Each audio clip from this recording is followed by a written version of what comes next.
चलो बच्चों, फिर शुरू करते हैं हमारा इस अध्याय का दूसरा लेक्चर। हमने क्या पढ़ना शुरू किया था? हमने पढ़ना शुरू किया था पुष्पी पादपों में जनन की प्रक्रिया। यस और नो? जब हम पुष्पी पादपों में जनन की बात कर रहे थे, हमने सीखा था कि पादपों के अंदर जो पुष्प है वो उनका जननांग है।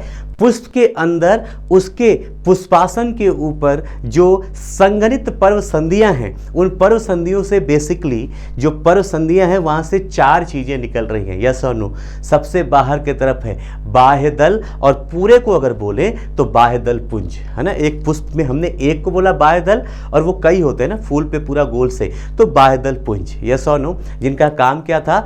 कली की अवस्था में पुष्प की सुरक्षा करना। पुष्प की सुरक्षा करना कब? जब कली की अवस्था में है। और दूसरा इनका काम क्या था? इनका काम था प्रकाश संश्लेषण करके कली अवस्था में पुष्प को भोजन प्रोवाइड कराना, ताकि पुष्प जल्दी से विकसित हो सके। यस और नो?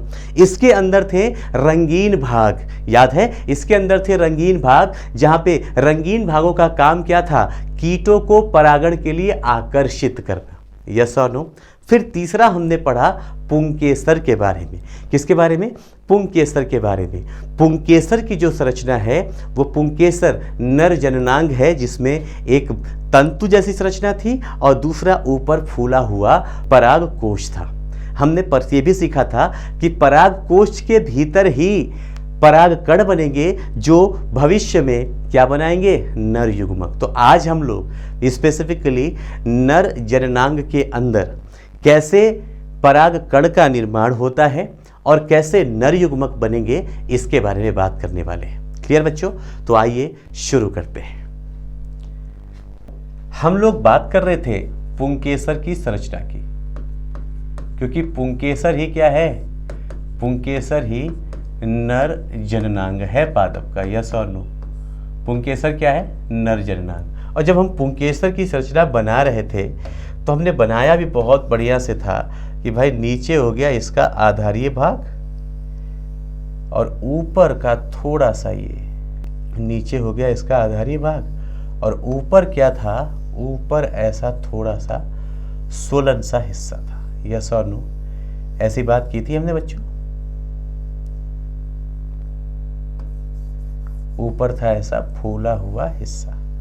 यस और नो? जब हम इस फूले हुए हिस्से को देख रहे थे तो हमने नाम भी लिख रखा था। मैंने नामकरण भी बता दिया था कि ये हो गया इसका आधार, ये है तंतु, और ये होता है पराग कोश। और पराग कोश के अंदर हो रहा है पराग कणों का निर्माण। यस और नो? जो पराग कण हैं वो ये पराग कोश के अंदर बनेंगे। अब हमें बेसिकली यहाँ पे यही सीखना है कि पराग कोश के अंदर पराग कण बनते कैसे हैं। हम जैसे देख रहे हैं ना, अगर मैं इसको थोड़ा सा और जूम आउट करूं, मैं इसको थोड़ा सा और जूम करके बनाऊं,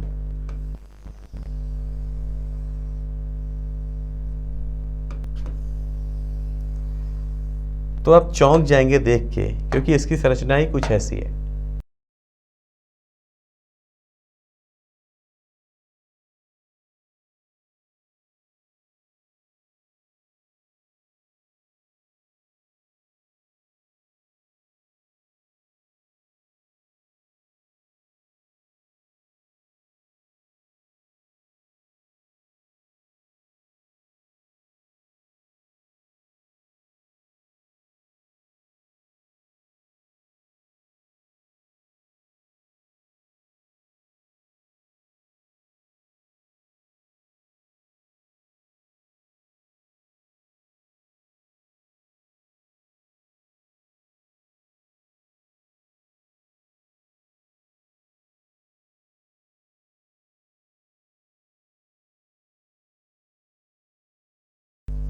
कुछ ऐसे सी जब आप पराग कोश को देखते हैं पास से तो हमें समझ में आता है ये तंतु है। हाँ, थोड़ा बड़ा हो गया बट कोई बात नहीं। ये है तंतु और ये है पराग कोश। जब इसे आप इसे पास से देखते हैं तो आपको समझ में आता है कि अरे जो परागकोश हमें ऐसा लग रहा था देखने में, वो असल में ऐसा है। ऐसा मतलब बीच में जो तंतु है, इस तंतु की जो ऊतक है वो ऊपर तक, इस तंतु की कोशिकाएं कहाँ, ऊपर तक दोनों परागकोश के बीच में फैली हुई है। अभी दिखाऊंगा आपको बहुत अच्छे से, आपके पुस्तक में संरचना बनाएंगे, बीच में फैली हुई है। और ये जो परागकोश है, हमें ऐसे पता नहीं चलता। परागकोश के अंदर 2 पालियां हैं। परागकोश के अंदर क्या है, 2 पालियां। यहाँ पे बहुत जरूरी एक चीज आपको सीखनी पड़ती है, ये है ना परागकोश, है ना। परागकोश के अंदर 2 पालियां आपको दिखाई देती हैं। जरा ध्यान से देखेंगे बच्चे, आपको स्पष्ट दिखेगा। परागकोश कैसा होता है, द्विपालिक, है ना। बहुत बार पूछा जा चुका है आपके परीक्षाओं में इसके बारे में। द्विपालिक, द्विपालिक का मतलब जब हम परागकोश को देखते हैं तो जो परागकोश पहले ऐसा दिखाई दे रहा था, वो पुष्प के अंदर ऐसा दिखता है कि इसके अंदर 2 पालियां हैं। एक पाली है ये, मतलब एक हिस्सा है, ये 2 हिस्सों का मिलकर बना है। एक हिस्सा है ये और दूसरा हिस्सा है ये, इसीलिए इसे आप क्या बोल देते हैं कि परागकोश क्या है, द्विपालिक। अभी देखते रहेंगे, अभी और बहुत सारी चीजें हैं इस पे। जब हम और अच्छे से देखते हैं तो हमें समझ में आता है कि एक पाली के अंदर, बहुत ध्यान से, एक पाली के अंदर 2 चैम्बर है। एक पाली के अंदर क्या है, 2 चैम्बर, ये एक, ये दूसरा, ये एक, ये दूसरा। समझ में आ रहा है। परागकोश के अंदर 2 पालियां, समझ में आ रहा है, और एक पाली में 2 कोष्ठ। यहां पे इस संरचना को हम क्या बोल रहे हैं, कोष्ठ बोल रहे हैं। और मैं लिख भी रहा हूं जानबूझ के, ताकि आपको ये याद रहे।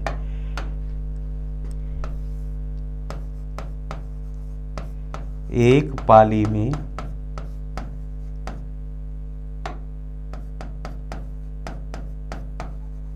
2 कोष्ठ पाए जाते हैं।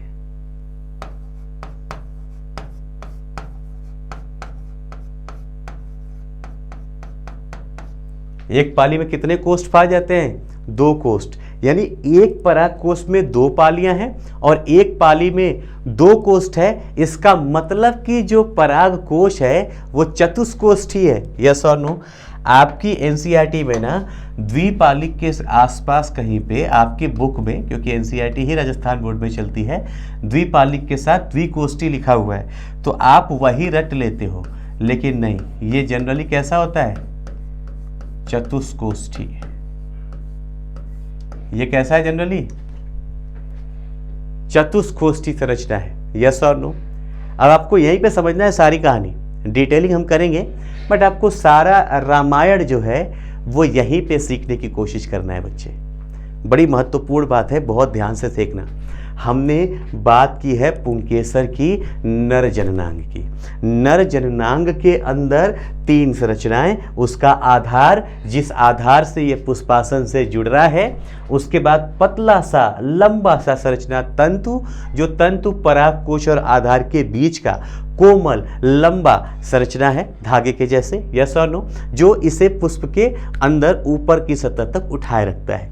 और सबसे ऊपर का फूला हुआ भाग, सबसे ऊपर का फूला हुआ भाग क्या है, परागकोश है। सबसे ऊपर का फूला हुआ भाग क्या है, परागकोश है। जब हम देखते हैं परागकोश को तो समझ में आता है कि परागकोश के अंदर तो 2 पालियां हैं। परागकोश के अंदर कितनी, 2 पालियां हैं, और दोनों पालियों के अंदर एक पाली, दोनों पालियों को देखा है तो एक पाली के अंदर 2 कोष्ठ है। 2 कोष्ठ है, यानी परागकोश द्विपालिक और चतुष्कोष्ठी हो गया। यस और नो। इन कोष्ठों के अंदर फिर से देखेंगे, जब हम इन कोष्ठों को देखते हैं तो समझ में आता है कि इन कोष्ठों के अंदर यहां पे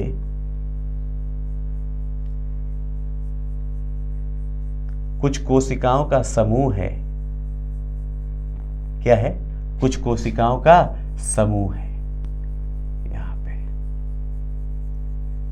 कोष्ठ के अंदर कोशिकाओं का समूह, कोष्ठ के अंदर कोशिकाओं का समूह।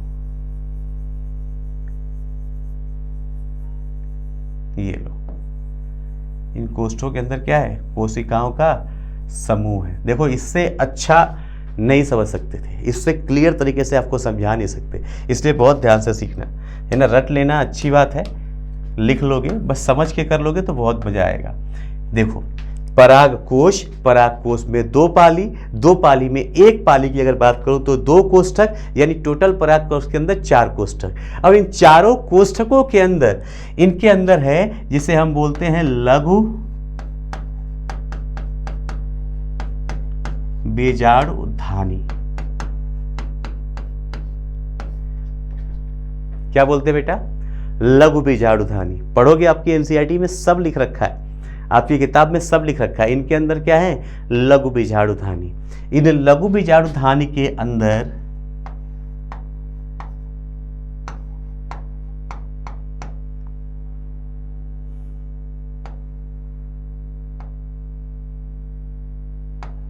पाए जाते हैं पराग जनक उतक। क्या पाए जाते हैं? पराग जनक उतक। जो पराग को पैदा कर सकते हैं वो उतक पाए जाते हैं। कहां पे बताऊं? ये देखो बीच वाले हिस्से में, यहां पे क्या पाए जाते हैं? पराग जनक उतक, स्पोरोजिनस टिश्यू बोलते हैं, वो यहां पे पाए जाते हैं बीच में। क्या पाए जाते हैं? पराग जनक उतक, स्पोरोजिनस टिश्यूज।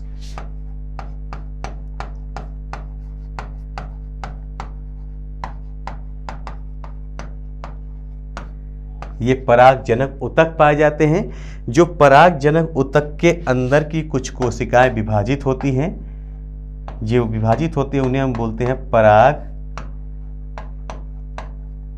मातृकोशिका। जो कोशिका विभाजित होकर परागकण बनाती है उन्हें क्या बोलते हैं हम? पराग मातृकोशिका। पराग मातृकोशिका से, इनके अंदर विभाजन से परागकण बनता है। हाँ, आपके एनसीईआरटी के हिसाब से लिखूं तो इसके पराग मातृकोशिका से का विभाजन होगा, विभाजन होने से परागकण का निर्माण होता है एक पराग पुटिका के अंदर, परागकण बनते हैं। आ गया समझ में? लघु बीजाणुधानी, पराग जनक उत्तक, पराग मातृ सेल और पराग पुटिका। इस तरीके की संरचना है एक की, इस तरीके की संरचना है एक। यहाँ पे आपको इंपॉर्टेंट चीज क्या याद रखनी है, जो आपको याद ही रखना है कि पराग कोश कैसा है? द्विपालिक चतुष्कोष्ठी। बहुत इंपॉर्टेंट, सीधा सीधा पूछा जाता है। इसके अंदर जो दूसरा ये याद रखना है लघु बीजाणुधानी। बाकी सब आपको याद हो जाएंगे, बाकी सब आपको याद हो जाएंगे, बट आपको ये चीजें बड़ी अच्छे से याद करनी होगी। लघु बीजाणुधानी तक की कहानी स्पष्ट है बेटा? क्लियर है? अब देखो मेरे साथ, इसके अंदर परागकण बनते हैं, लेकिन परागकण से ये जो पराग मातृ कोशिका है ये कैसे विभाजन होता है, क्या होता है, इस प्रोसेस को हम बोलते हैं युग्मक जनन। नर युग्मक जनन को हम बोलते हैं, नर युग्मक जनन को, जहाँ पे परागकण बन रहा है, इसे बोलते हैं हम लोग माइक्रोस्पोरोजेनेसिस। परागकण यहाँ पे सीखेंगे आप लोग कि कैसे होता है माइक्रोस्पोरोजेनेसिस। जब आप माइक्रोस्पोरोजेनेसिस को सीखने जाते हो तो आपको लेना पड़ता है इसकी काट, पराग कोश की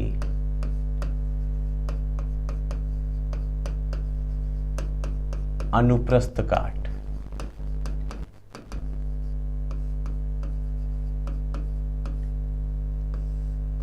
क्या लेना पड़ता है आपको? पराग कोश का अनुप्रस्थ काट लेना पड़ता है, तब जाके आप समझ पाते हैं। देखो मैं बना रहा हूं फटाफट एक रफली डायग्राम।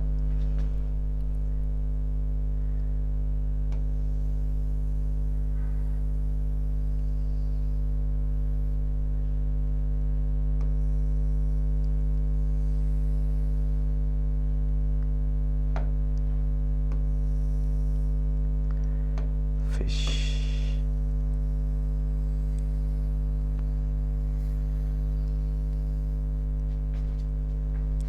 बिल्कुल सही। जब हम इसको ऊपर से देखते हैं, अभी तक कैसे देख रहे थे आप? अभी तक आप देख रहे थे सामने से, साइड से। जब इसको ऊपर से देखते हैं तो ऐसा लगता है, और बीच में यहाँ पे आपको दिखाई देता है एक गोल सा संरचना।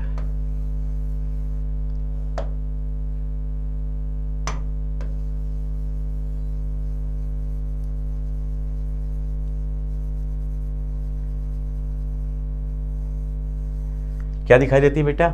एक गोल से ऐसी संरचना। इस गोल संरचना के चारों तरफ अगर आप देखें,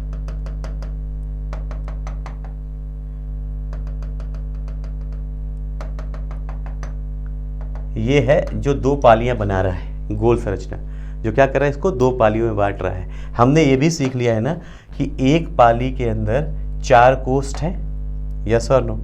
एक पाली के अंदर क्या है? 4 कोष्ठ। बहुत ध्यान से देखना, एक कोष्ठ, दूसरा कोष्ठ, तीसरा कोष्ठ, चौथा कोष्ठ। ये क्या है? 4 कोष्ठ है। ये क्या है? ये 4 कोष्ठ है। दिख रहा है? 4 कोष्ठी द्विपालिक, यस और नो? अब आपको जब समझना क्या है कि जब हम इसको देखते हैं ना तो इसके अंदर हमें 4 परतें दिखाई देती हैं जो इनको कवर कर रहे हैं, और ये 4 परतें पूरे के ऊपर हैं। ये 4 परतें पूरे के ऊपर है। हम पूरे के ऊपर नहीं बना रहे परतें, ध्यान से देखना। हम जो परतें बना रहे हैं हम सबके ऊपर नहीं, मतलब हम चारों के ऊपर बना रहे हैं। ऐसा नहीं कि हम एक जगह की बात कर रहे हैं, हम हर जगह की परत की बात कर रहे हैं। क्लियर है? हम क्या कर रहे हैं? हम सभी परतों की बात कर रहे हैं इस समय। देखना बच्चे, हम क्या कर रहे हैं? चारों की परतें। सबसे बाहर के तरफ, इसमें जो सबसे बाहर की तरफ लेयर है ये,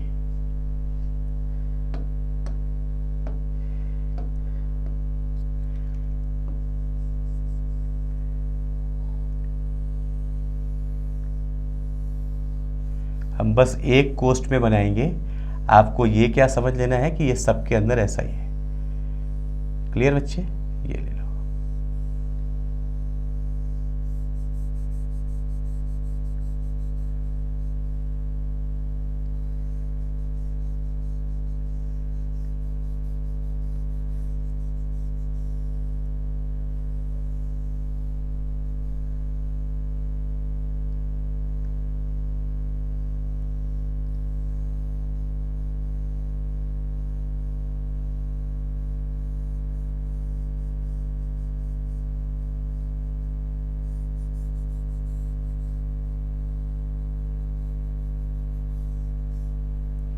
ये हो गई सबसे बाहर की लेयर, यस और नो? इसे हम बोलते हैं एपिडर्मल लेयर।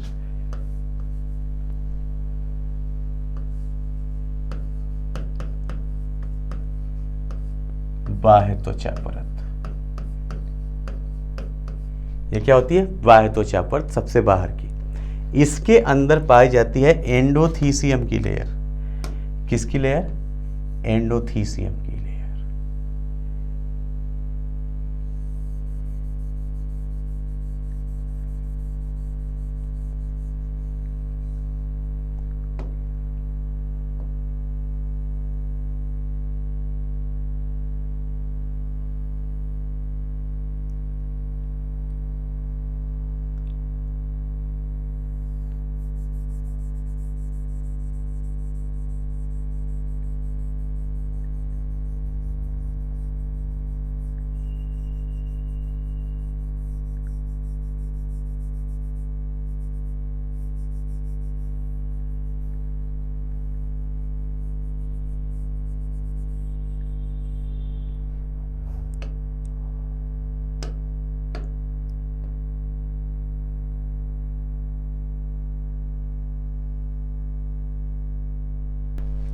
दूसरी परत का नाम क्या बेटा? इसका नाम है अंतस्थीसियम।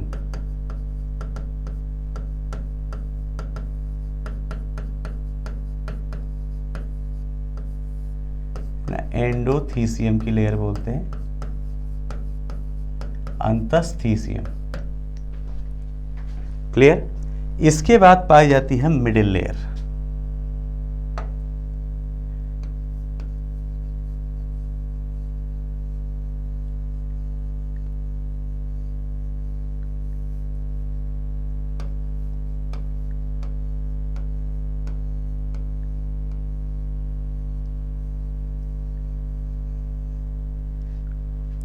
ये क्या है, ये वाली जो लेयर है ये है मध्य परत, मिडिल लेयर, बहुपर्तीय।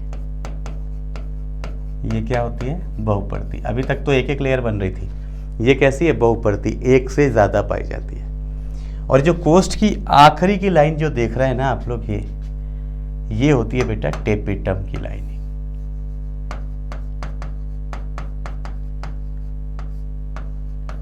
ये कैसी है, टेपिटम की परत। क्लियर है, टेपिटम की परत, जहां पे टेपिटम जो है मेनली इसकी जो कोशिकाएं होती हैं, किसकी, टेपिटम की जो कोशिकाएं है, टेपिटम की परत है। ये ऐसी परतें हर तरफ है, क्या है ये, ऐसी परतें जैसी यहाँ है, वही यहाँ पे है, वही यहाँ पे है, वही यहाँ पे, पूरी कवरिंग में ये 4 परत पाई जाती है, जिसमें से मेनली जो 3 बाहर की देख रहे थे आप, ये जो 3 बाहर की थी, ये तीनों इसका सुरक्षा आवरण बना रहे हैं। ये तीनों क्या कर रहे हैं,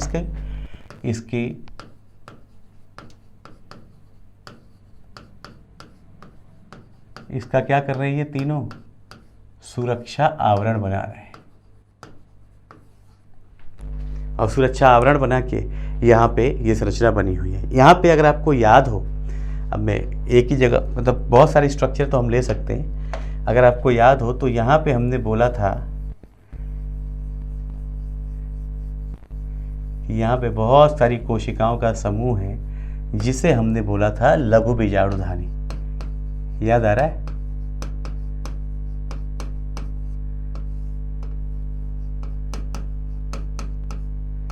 क्या बोला था, लघु बीजाणुधानी। और ये भी बोला था कि इसके बीच में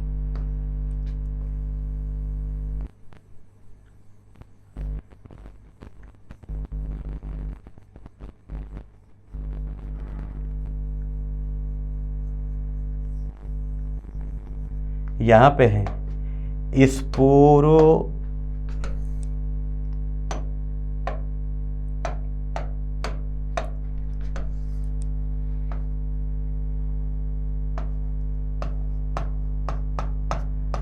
पराग जनक ऊतक। यस और नो, यस सर, बोला था ना भैया। ये यहाँ पे क्या है, पराग जनक ऊतक होते हैं। जब पराग जनक ऊतकों के अंदर जब ये पुंकेसर, पुष्प के ऊपर पुंकेसर विकसित हो जाता है, पुंकेसर के विकसित होने के पश्चात जब पुंकेसर का विकसित हो जाता है, वो परिपक्व हो जाता है, तो उसके परिपक्वन के पश्चात यहाँ पे क्या होता है, जरा ध्यान से सुनेंगे। उसके परिपक्वन के पश्चात यहाँ पे जो पराग जनक ऊतक हैं, चूंकि ये पादप जो हम पढ़ रहे हैं ये उच्च पादप है, तो ये पूरा का पूरा जो पादप है, इसकी सभी कोशिकाएं कैसी होती है, द्विगुणित होती हैं, 2n होती है। क्लियर। इस पराग जनक ऊतक के अंदर, बहुत समझना बड़ी अच्छे से, इस पराग जनक ऊतक के अंदर क्या हो रहा है, मैं लिख रहा हूँ, मैं पूरा प्रोसेस अब दिखा रहा हूँ आपको, और एक एक चीज भी समझाऊंगा, समझना यहाँ पे क्या हो रहा है।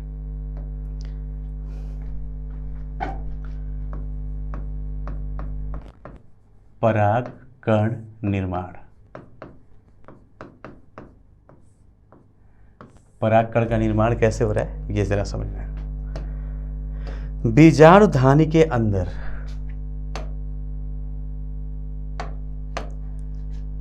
पराग कण का निर्माण जिम्मा किसका, परागकोश का। पिछले लेक्चर में सीख चुके हैं, वही चीज दोबारा कर रहे हैं। परागकोश के अंदर क्या था, परागकोश के अंदर था परागधानी।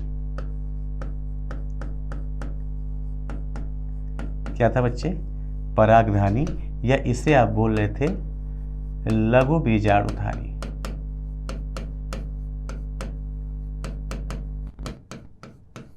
इसे क्या बोल रहे थे, लघु बीजाणुधानी। बहुत ध्यान से सीखना। लघु बीजाणुधानी के अंदर ही यहीं पे क्या थे, यहीं पे थे पराग जनक ऊतक।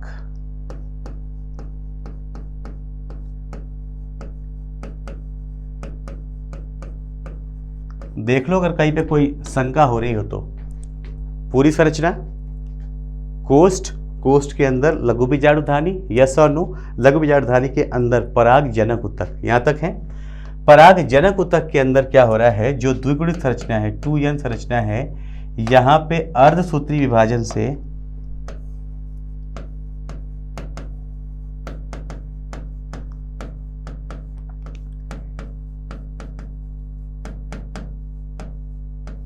यहाँ पे अर्धसूत्री विभाजन के पश्चात पराग जनक ऊतक के अंदर यहाँ पे पराग चतुष्क बनते हैं। सीधी सी बात है, देखिए आपको परेशान नहीं होना इस वजह से, क्योंकि जब भी अर्धसूत्री विभाजन होता है बेटा, जब भी जहाँ पे भी अर्धसूत्री विभाजन होता है, अर्धसूत्री विभाजन में हमेशा सदैव 4 कोशिकाएं बनती हैं। यहाँ पे कहानी क्या चल रही है कि जो चारों कोशिकाएं बनी है ना, वो चारों पराग कण एक साथ ऐसे जुड़े रहते हैं। बस एक दिक्कत है, ये चारों पराग कण क्या हैं, एक साथ जुड़े हुए हैं ऐसे।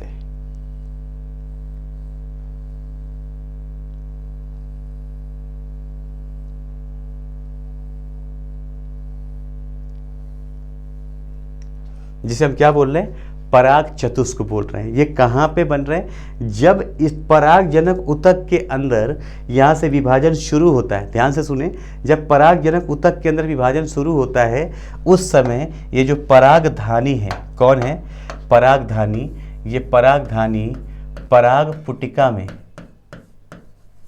परिवर्तित हो जाती है। परागधानी क्या बना लेती है, पराग पुटिका। और समझिए, परागजनक ऊतक की सभी कोशिकाएं, इस परागजनक ऊतक की जहां पे बात कर रहे हैं, इस परागजनक ऊतक की सभी कोशिकाएं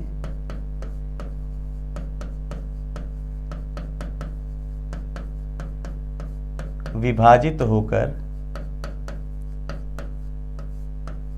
सभी कोशिकाएं विभाजित होकर, ये सभी की सभी कोशिकाएं विभाजित होकर सभी कोशिकाएं विभाजित होकर क्या कर सकती हैं, ये परागकण बना सकती हैं।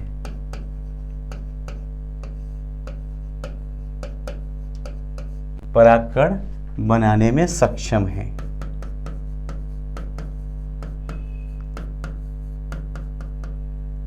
अतः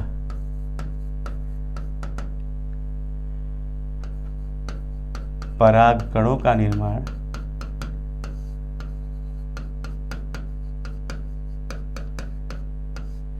हमेशा बड़ी संख्या में होता है। यही रीजन है कि हमेशा क्या होता है, बड़ी संख्या में परागकणों का निर्माण हो पाता है। क्यों? क्योंकि स्पोरोजेनस टिश्यू की हर कोशिका विभाजित होकर परागकण बना सकती है। हाँ, शुरुआत में ये पराग चतुष्क के फॉर्म में होता है। शुरुआत में ये कैसा है, चतुष्क के फॉर्म में है, जिसे पॉलन टेट्राड बोलते हैं। लेकिन आपको पता है, यहाँ पे जो टेपिटम की लेयर थी, बड़ी महत्वपूर्ण है ये होती है जनरली बहुकेंद्र की ये कोशिका।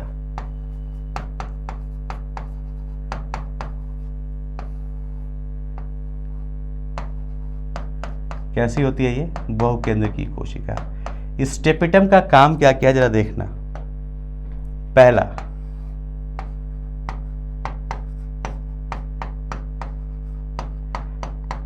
पराग कणों का पोषण, या क्या करती है, जो पराग कण बने हैं उनको पोषण देती है। दूसरा, ये स्पोरोपोलिनिन निकालती है।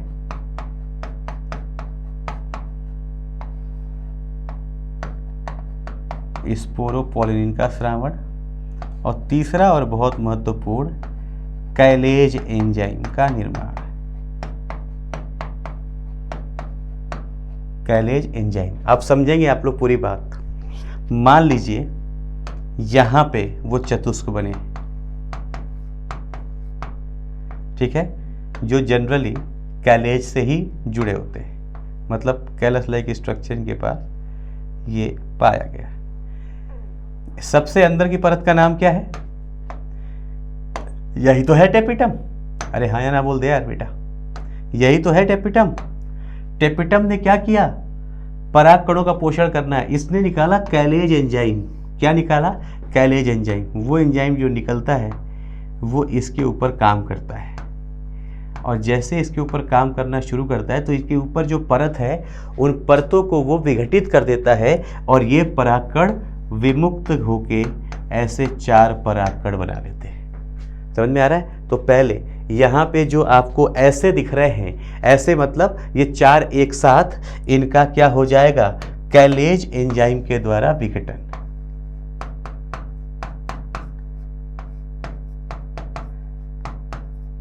कैलेज एंजाइम आएगा और ये बन जाते हैं इस तरीके से 4 परागकण।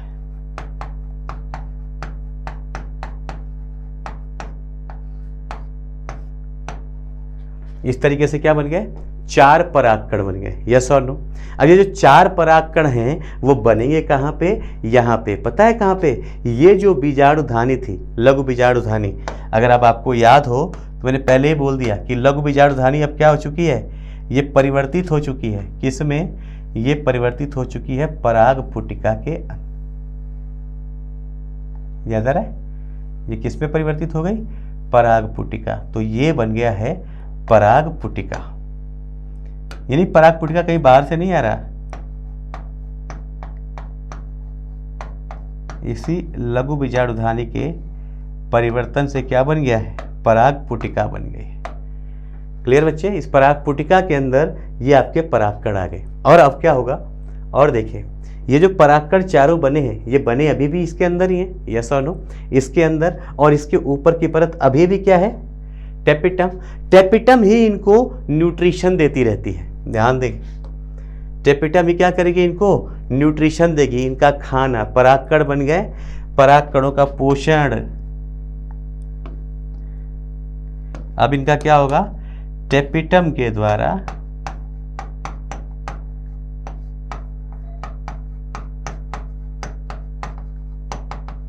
पोषण। पहली चीज, एक तो यहां पे हो गया एक काम कैलेज एंजाइम का, टेपिटम द्वारा पोषण एवं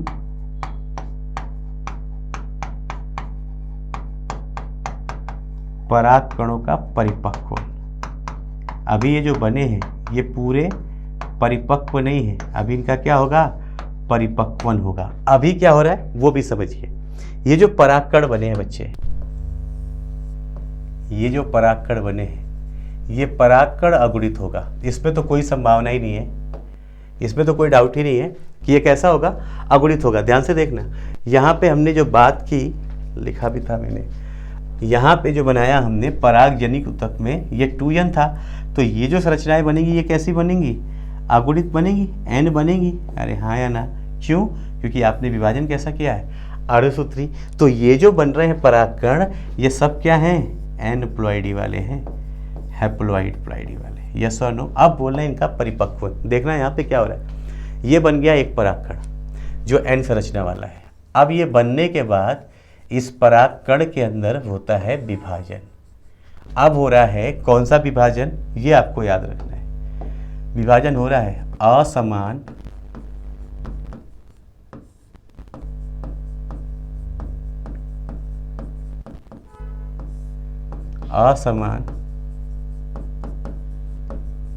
समसूत्री विभाजन। कैसा विभाजन हुआ? असमान समसूत्री विभाजन। यहां पे पहली चीज हो रही कि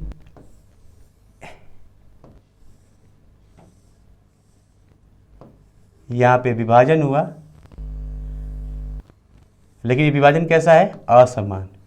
यहां पे एक कोशिका बन जाती है, यहां पे एक कोशिका बन जाती है। देखते रहे। ये जो अंदर वाली कोशिका है बच्चे, इसे हम लोग बोलते हैं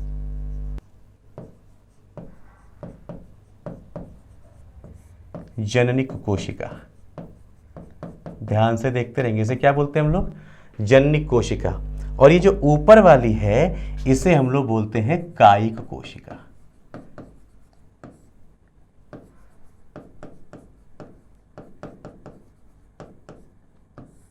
यहां पे अनियमित केंद्रक दिखाई देता है, इरेगुलर न्यूक्लियस। देखो मैंने बनाया भी है। पहचान क्या है? कि इसका जो केंद्रक है वो बड़ा ही अनियमित दिखाई देता है। जननिक कोशिका की पहचान क्या है? छोटी तर्करूपी, छोटी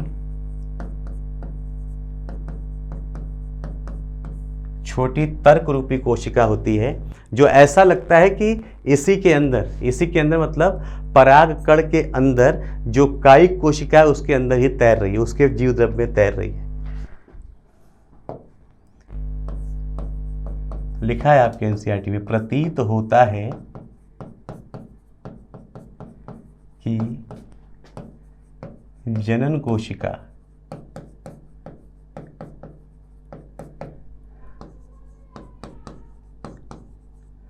कायिक के जीव द्रव्य में तैरती रहती है। क्या लगता है कि इसके अंदर तैर रही है, ऐसा। तो अब ये दो बन गया संरचना। अभी भी ये परिपक्व नहीं हुआ, इसके बाद अभी इसका और परिपक्वन चल रहा है।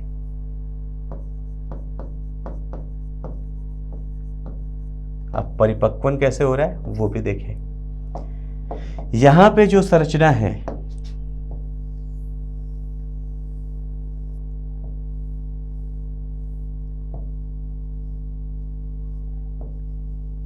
ये, इस संरचना के बाहर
ऐसी संरचना बन जाती है ना।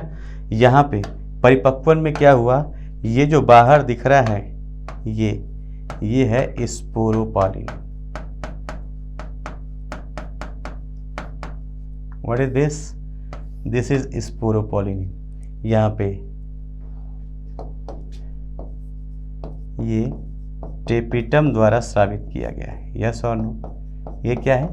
टेपिटम के द्वारा स्रावित किया जाता है, पहली चीज। दूसरा, यह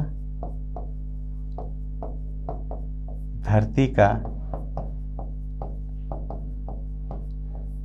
सबसे जटिल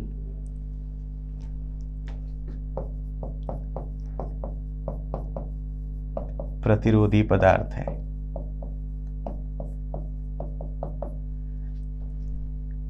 इसकी कवरिंग हो जाती है यहाँ पे पराग कणों के ऊपर, इसकी क्या हो जाती है?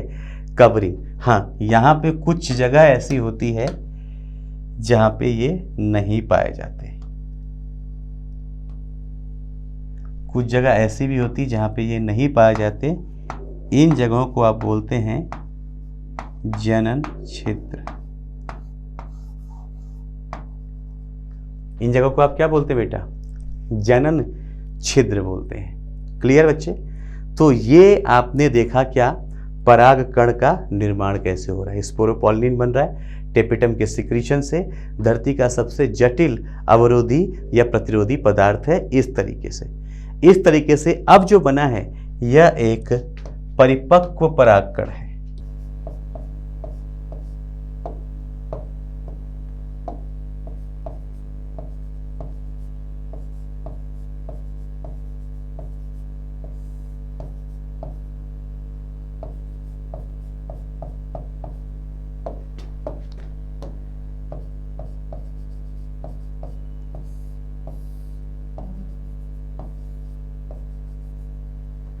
ये क्या है? एक परिपक्व पराग कण है।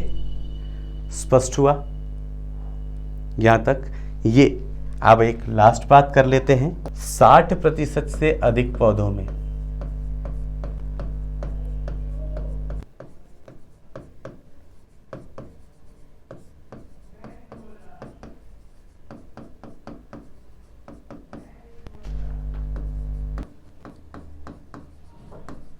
परागकण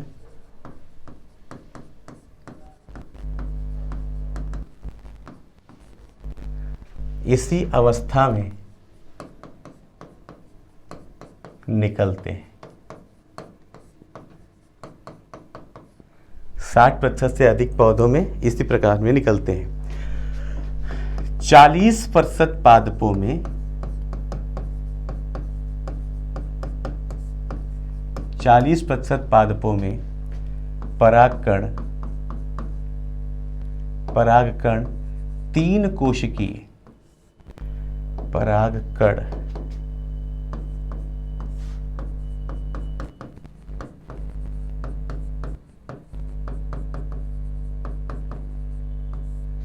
3 कोशिकीय अवस्था में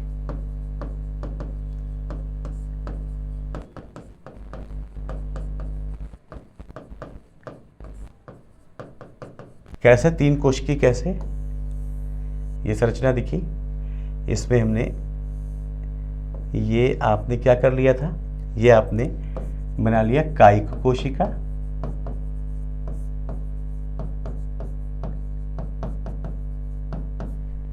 यहाँ पे जो जननी कोशिका थी ये विभाजित हो जाती है और यहाँ पे प्रॉपर इसके विभाजन से यहाँ पे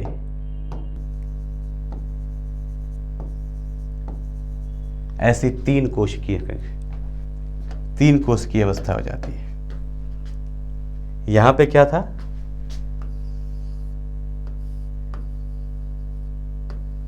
यहाँ पे ये द्विकोशिकीय अवस्था थी। यस और नो, यस और नो बच्चे, कायिक कोशिका और जननिक कोशिका।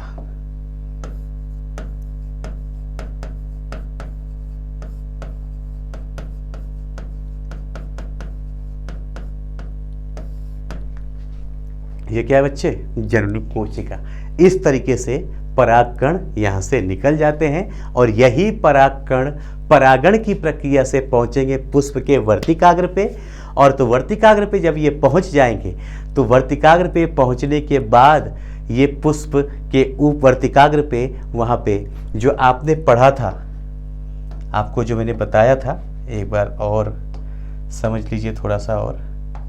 ये हो गया ये कोशिका और ये हो गई हमारी ये, यहाँ पे हमने बना ही दिया था। यस और नो, यहाँ पे क्या हो रहा है, ये यहाँ से ही ये पराग नलिका का निर्माण करते हैं। किसका निर्माण करते हैं, पराग नलिका का निर्माण करते हैं।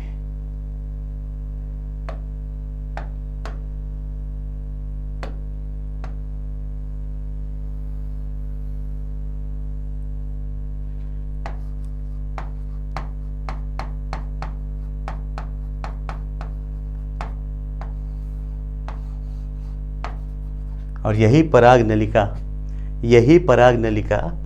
यहाँ पे फीमेल के अंदर